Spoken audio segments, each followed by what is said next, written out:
Le projet de procédure de contrôle de la Cour des comptes soumis à l'examen ce jeudi à la faveur d'une assemblée générale présidée par le président de la dite institution. Reportage à suivre dans ce journal. 15 inspecteurs des impôts ont prêté serment ce matin au palais de justice de N'Djamena. Ceux-ci s'engagent à servir avec loyauté leur pays tout en respectant l'éthique et la déontologie. Et puis la Direction générale de la météorologie a réceptionné aujourd'hui de nouveaux appareils automatiques pouvant permettre de répondre aux exigences de l'Organisation mondiale de la météorologie.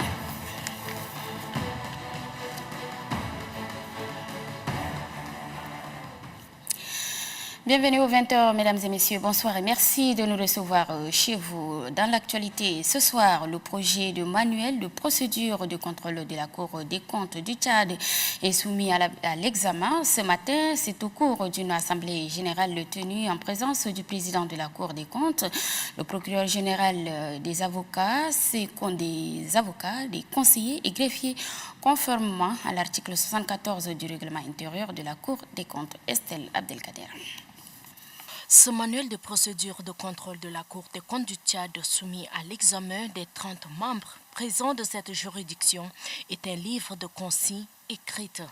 Il représente une des descriptions détaillées des activités et des tâches effectuées par les différents acteurs. Pour l'exposant Tierno, le projet du manuel est divisé en 4 titres, notamment la présentation et l'organisation générale, le jugement des comptes et des fautes de gestion, le contrôle de la gestion et enfin l'assistance à l'exécutif et au Parlement.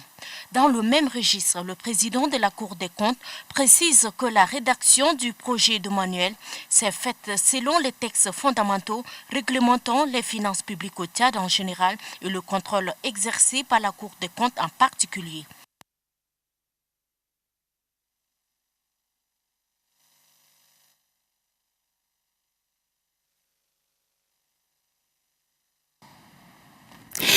Toutes nos excuses pour la qualité sonore de cet élément.